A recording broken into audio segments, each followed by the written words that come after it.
यवतमाळ जिल्ह्यातील नवीन घडामोडी पाहण्यासाठी आजच आमचा MH29 मीडिया या चॅनलला यूट्यूबवर सबस्क्राईब करा आणि बेल आयकॉनला प्रेस करा। MH29 मीडिया, बातमी आपल्या गावाची। आर्णीत घडले हिंदू मुस्लिम एकतेचे दर्शन। भरुणात भाविकांना थंडगार सरबत। दररोज होणार 5000 लिटर सरबत वाटप।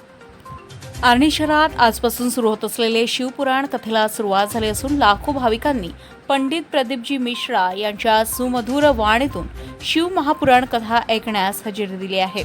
शहराबाहेर असलेल्या भारती यांच्या शेतात या शिव महापुराण कथेचं आयोजन करण्यात आलं असून भर उन्हात 1 किलोमीटर भाविकांना पायदळ जावं लागत असल्यानं जीव तळमळ होईल हेच दृष्टिकोन समोर ठेवून आर्णी येथील मुस्लिम समाजानं समितीची व प्रशासनाची परवानगी घेऊन बाबा कमलपोश दर्गाजवळील टी पॉइंटवर भाविकांसाठी थंडगार सरबतचं आयोजन करण्यात आलंय।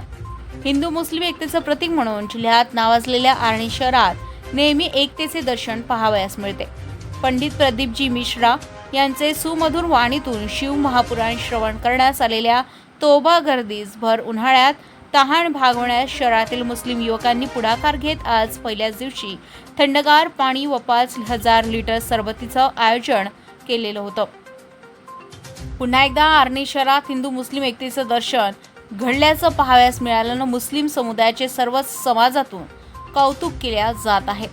सतत 7 दिवस चालणाऱ्या सरबत उपक्रम शहरात 7 दिवस शिव महापुराण कथेचं आयोजन करण्यात आलं असून भरुणात भाविक कथा ऐकण्यासाठी येत असल्यानं त्यांना उष्णतेपासून थोडा थंडावा मिळवण्यासाठी मुस्लिम समाजाकडून थंड पाणी व थंड सरबतचं आयोजन सतत 7 दिवस सुरू राहणार असल्याचे सरबत आयोजन समितीचे जावेद सोलंकी यांच्याकडून सांगितलं गेलंय।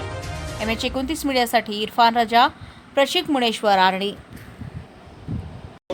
आमच्या आर्णी शहरात सुरू असलेल्या शिव महापुराण कथेत येणाऱ्या भाविक भक्तांचे हार्दिक स्वागत आणि या शिव महापुराण कथेमध्ये येणाऱ्या भाविक भक्तांसाठी आर्णी शहरातील मुस्लिम समुदायाकडून दररोज 7 दिवस इथे दर्गा टी पॉईंटवर सरबतीचे आयोजन करण्यात आले आहे।